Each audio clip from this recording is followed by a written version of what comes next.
Welcome to Alam Sir 36 classes. Sit down बच्चों। Thank you sir। Class में हम लोगों ने भारतीय संविधान के प्रस्तावना पर विस्तृत चर्चा किया था। आज के क्लास में हम मूल अधिकार पर विस्तृत चर्चा करेंगे। ठीक है, मूल अधिकार जिसे फंडामेंटल राइट्स के नाम से जाना जाता है। भारतीय संविधान के भाग 3 और अनुच्छेद 12 से 35 तक इस अधिकार का विस्तृत विवरण मिलता है। भिन्न भिन्न देशों में इसे भिन्न भिन्न नामों से जाना जाता है।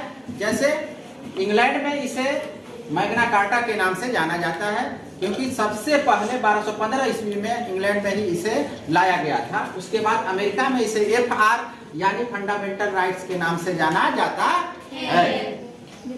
अब इसका परिभाषा देखते हैं कि मूल अधिकार क्या है। मूल अधिकार वो अधिकार है जिसके बिना या जिसके बगैर मनुष्य जीवित नहीं रह सकता और अपना सर्वांगीण विकास नहीं कर सकता, उसे हम मूल अधिकार के नाम से जानते हैं। जैसे एक मछली को पानी से निकाल देते हैं, वो तड़प तड़प के अपना प्राण त्याग देती है, उसी तरह से अगर मूल अधिकार को मनुष्य से छीन लिया जाए तो मनुष्य भी एक मृत प्राय प्राणी बन के रह जाएगा। इसके बगैर मनुष्य का जीवन संभव नहीं है।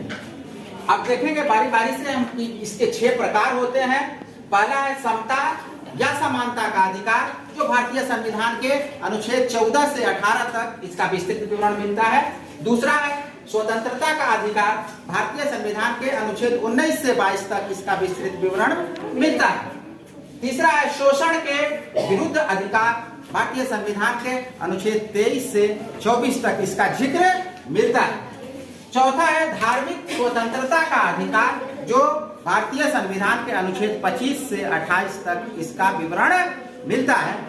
और पांचवा है संस्कृति और शिक्षा का अधिकार, जो भारतीय संविधान के अनुच्छेद 29 से 30 तक हमें देखने को मिलता है। और लास्ट और अंतिम है संवैधानिक उपचारों का अधिकार, जो भारतीय संविधान के अनुच्छेद 32 में इसका विस्तृत विवरण मिलता है। और हम लोगों ने आज देखा 6 प्रकार होते हैं। अगले क्लास में हम इनके सभी प्रकारों पर बारी बारी से विस्तृत चर्चा करेंगे, इसी वक्त इसी क्लास।